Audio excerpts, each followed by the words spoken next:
আজকে আমরা দেখব কিভাবে এই ধরনের ম্যাচ কাট ইফেক্ট আপনার হাতে থাকা ফোনটি দিয়ে তৈরি করতে পারবেন। প্রথমে আপনার ফোনের ক্যামেরাটিকে ওপেন করবেন, তারপর সেটিংস থেকে গ্রিড লাইন অপশনটিকে অন করবেন। এখন আমরা একটা টেবিলের মধ্যে বেশ কিছু অবজেক্ট নিয়ে আসবো যেগুলোর আমরা ছবি তুলব। তো সেটার জন্য প্রথমে আমরা টেবিলের এখানে কলম দিয়ে একটা মার্ক করব। এখন এই মার্ক অনুযায়ী আমরা আমাদের প্রতিটা অবজেক্টকে এভাবে বসাবো, অবজেক্টটিকে গ্রিড লাইন বরাবর রাখবো। এভাবে করে আমরা প্রতিটা অবজেক্টের আলাদাভাবে ছবি তুলে নেব।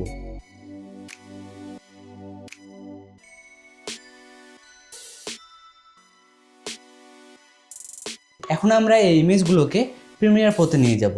একটার পর একটা ওভারলে হিসাবে প্রতিটা ইমেজকে রাখবো। এখন প্রতিটা ইমেজকে আমরা মিডিল অ্যালাইন করব। তার জন্য উপরের ইমেজটার অপাসিটি কমাবো, কমিয়ে দুইটাকে একসাথে ব্লেন্ড করব। এখন প্রতিটা ইমেজকে আমরা এইভাবে অপাসিটি কমিয়ে বাড়িয়ে ব্লেন্ড করে নেব। তারপর 3 ফ্রেম পরে একটা করে ইমেজ রাখবো। 3 ফ্রেম পরে একটা করে ইমেজ রাখার পর এটাকে আমরা এক্সপোর্ট দেব। এক্সপোর্ট দেওয়ার পর আমরা এটিকে আবার নতুন আরেকটি প্রজেক্ট প্যানেলে ওপেন করব। তারপর আমরা এই ভিডিওকে 2 বার ডুপ্লিকেট করে পাশাপাশি রাখবো। এখন আমাদের পুরো ভিডিওটি রেডি হয়ে গেছে। এভাবে আপনার হাতে থাকা ফোন দিয়ে খুব সহজেই দারুণ ম্যাচ কাট ট্রানজিশন তৈরি করা সম্ভব। এরকম আরও দারুণ টিপস অ্যান্ড ট্রিক্স দিয়ে সাজানো আমাদের income focus video editing and motion graphics course.